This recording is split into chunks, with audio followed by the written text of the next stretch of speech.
feel it. I think it pricks the conscience very quickly and sharply. Yeah. So certainly a fantastic avenue for a great editorial and one that literally wakes us up. This is our society, right? And it will take me and you to do it. That's why I always watch Johnnie's Bite.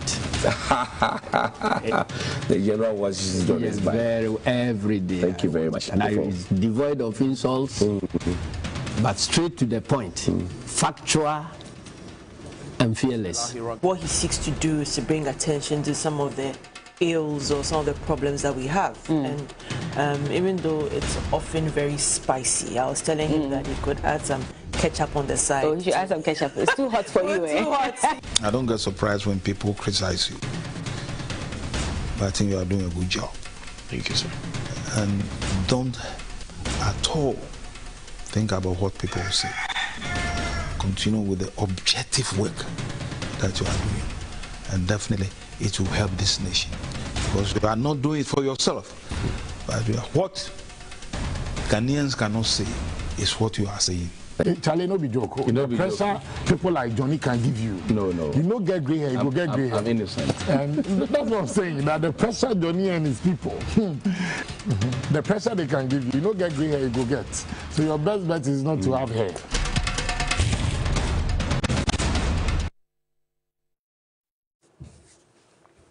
Bismillahirrahmanirrahim. Alhamdulillah Rabbil Alameen. Hasbanallah wa ni'mal wakeel. The Lord is my light and my salvation, whom shall I fear? And yea, though I walk through the valley of the shadow of death, I will fear no evil, for you art with me. Thy rod and thy staff, they comfort me. Thou preparest a table before me in the presence of my enemies. You anoint my head with oil, my cup overflows, and surely goodness and mercy shall follow me all the days of my life, and I will dwell in the house of the Lord forever and ever. Amen. Assalamu alaikum. Welcome to Johnnie's Bite. It's Juma Mubarak to all our Muslim brothers and sisters. Pray for Ghana. Ghana needs your prayers.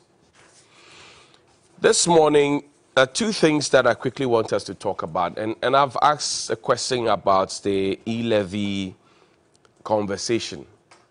You know, the biggest argument that the government made in the run-up to the forceful implementation of the E-levy, because by government's own words, they wanted to engage all the 16 regions after that announcement had been made on the 17th of November 2021, per the budget statement read by the Honorable Minister for Finance, Mr. Ken Ofori-Atta, who many are asking to be sacked, by the way. Subsequently, the budget was approved, and E-levy was the only one hanging out. So there was no consensus, the back and forth, and the government decided that we're going to engage all 16 regions. On record, the government has done only 6 of those town hall meetings, rushed back to Parliament and got the E-levy passed. You remember the whole conversation about division and whatever it is. Now E-levy is in full force. Fast forward, we're told that we're hitting only 10% of what we envisaged to collect per E-levy, which means that the targets have failed, and we have failed to achieve those targets. Now, the argument was that we're going to have a certain threshold for the poorest of the poor to encapsulate those who, you know, are below the line, so to speak. Have you tried sending money these days? I'm asking you, have you tried sending money these days? If you had money on your mobile money or in your mobile money wallet and you were sending, have you tried sending money these days? Because the little amount you send, even below 100 Ghana cedis, attracts a charge. Now, the conversation is that amounts up to 100 cedis were going to be charge-free. But now we are paying. We're not only paying for what the service providers are charging, we're also paying the E-levy that is attached to it. And that's the concerns we have had. People have sent screenshots and the rest. So it's time for the Ghana Revenue Authority, the Finance Ministry, to put their heads together and resolve that, because we need to really identify truly who the poorest of the poor are. We can't be having such situations after we have gone through all the investments, Ghana card, bring your fingerprints here, put them here, put this one here, and all the synchronization of data and the digitalization agenda being preached by our vice president and NIA boss and everybody else. We cannot be having that kind of situation where we have residual messages of that if you were illegally charged, go and contact your service provider and get a refund. I'm not supposed to have been charged. I was supposed to have been charged in the first place. And I'm not supposed to be charged because I chose a mode of payment. Now, if push has come to shove and you're deciding to charge because you want us to collect money or generate revenue locally, we must be very definite in what we do. Are we also charging for people who are using merchants? Merchant as a means of transferring that channel. Are we also charging people? Because somebody is also alleging, people are alleging. And at least I know one person in this house who has alleged that. And in fact, two people in this house. One paid school fees, one had to send transport to another. And they said they were charged when they used merchant. Meanwhile, we were told that the merchant's usage was not going to attract the charges. So what is going on? What is happening? Somebody needs to be explaining to us. In the matter of E-levy, yes, we need money. We need money. No doubt about it. But we must be clear and truthful and fair and open and transparent with the people and tell them that this is what we are doing now. That letter from the GRA, which was to have taken effect on the 1st of July, that's this month. It was issued last month to have taken effect on the 1st of July. Is that what it means? That all the other corners that people usually are taking solace in trying to avoid the tax net of the E-levy, have they been opened? And by so doing, are we trying to flood the banking halls? Are we realizing also the effect, the security effect that may have?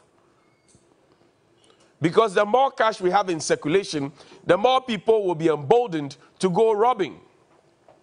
And you and I know that our police to citizen ratio is not what the UN prescribes. The UN says 1 to 500. What is our current ratio? So we need to be very, very careful.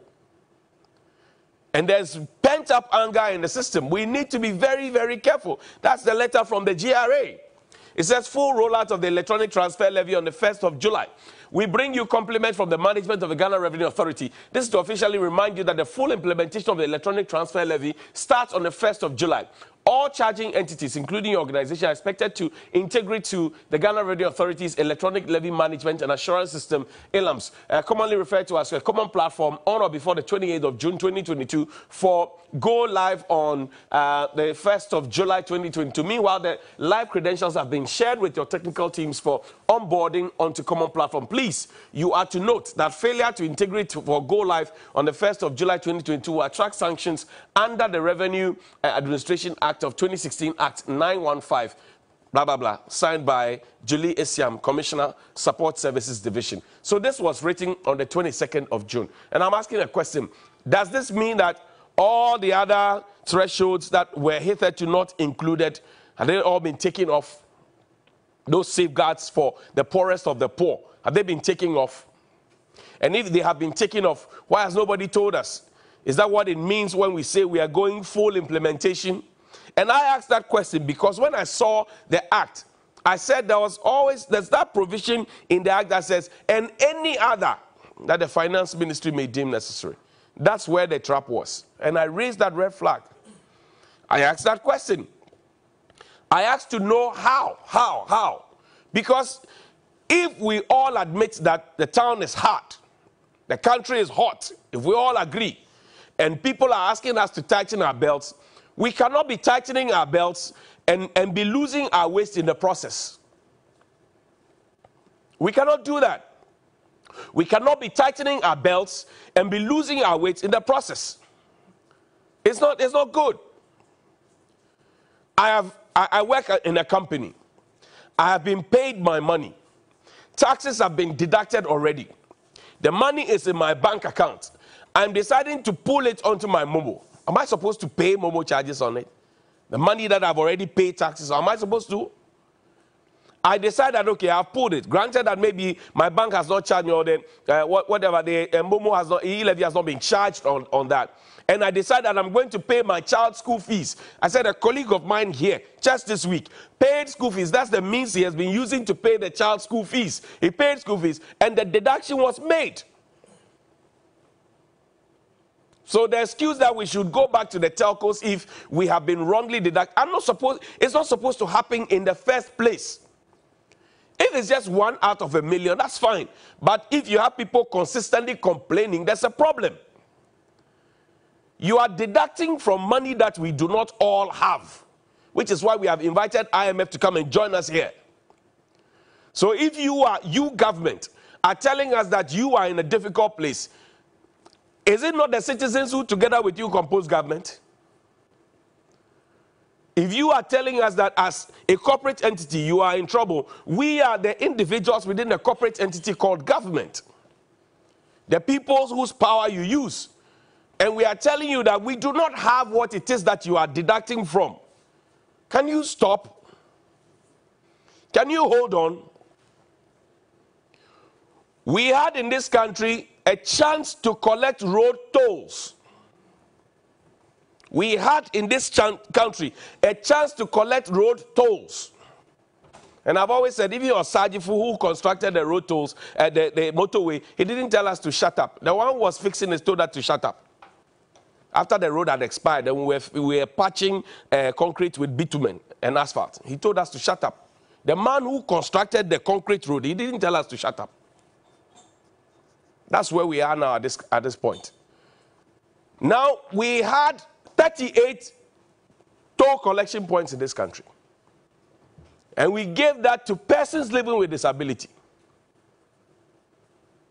The persons living with disability were promised that they were going to be reassigned. They have not been reassigned.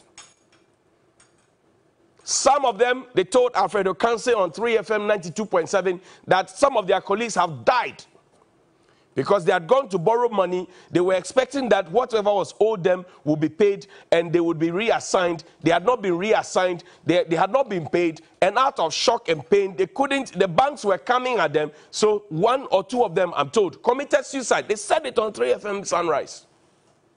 And the tapes are there. The leaders of those groups, the persons living with disability who were put there.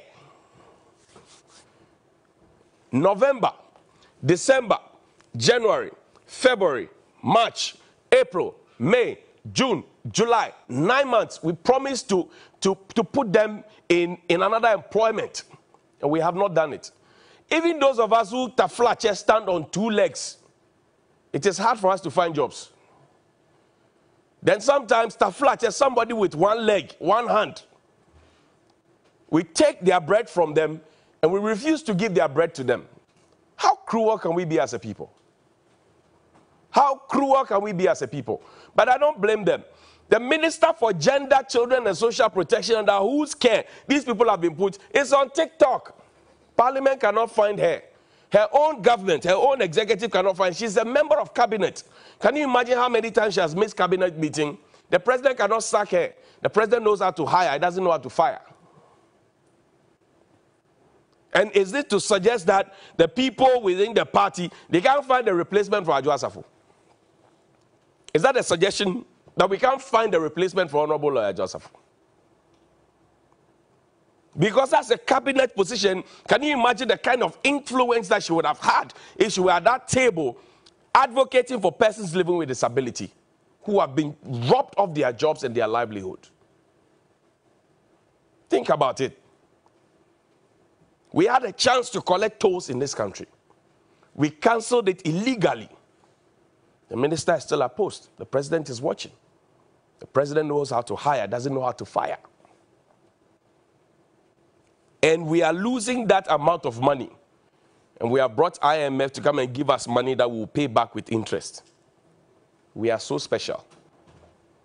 You have money here. You have money looking at you. You don't like. You want the one that you go and borrow so that you can pay interest on it. In whose interest is that borrowing? Who is getting what out of that borrowing? Who is benefiting from that borrowing? Because if we all agree that we can pool resources together, and I'm not sure that, because the same minister told us that we will increase road tolls. The same minister, he told us that we will increase road tolls. The same minister at the vetting table. He said we are charging the lowest and that we had to increase road tolls. So what happened? What changed? Was it a cabinet decision, his own decision? And he had a majority leader in parliament defending it and telling that people who were fighting have challenged the government. I said, show me which of the 38 tolling points in this country where people were fighting. Show me. Any people who were fighting, they are causing a disruption of the public peace. The police should have arrested them and charged them and prosecuted them. Onukpamale, Openin Chantro, Openin on Chantro. Now, Kano Krenswa to Sebi. We need to be very serious in this country because the young people are learning. What we are teaching them, they will learn and perfect it. We will turn in our graves if we come to realize that this is what we have left for the youngsters to emulate. We had a chance to collect tolls to make money. We have left it. We are looking for what to borrow.